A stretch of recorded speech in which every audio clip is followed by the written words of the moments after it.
Anzjan ta' 76 sena jinsab fil-periklu tal-mewt wara li kien involut f'inċident ta' traffiku fi Triq Aldo Moro l-Marsa. Miegħu kien hemm anzjana ta' 74 sena minn Fil-Periklu wkoll li kienet passiġġiera u ġarbet ġrieħi ħfief.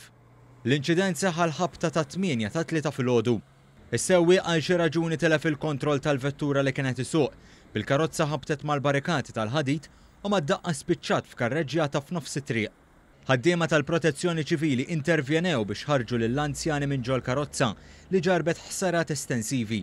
Żewġ ambulanzi ħadu liż-żewġ anzjani l-isptar Mater Dei fejn is-sewwieq ġie ċċertifikat li jinsab fil-periklu tal-mewt filwaqt li l-passiġġiera sofriet ġrieħi ħfief.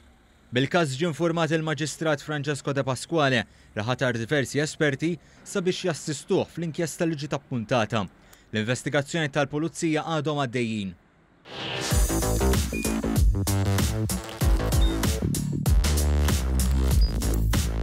Idħol fuq one.com.mt u hemmhekk tista' tara l-programmi kollha li jxandru fuq One permezz ta' One Play.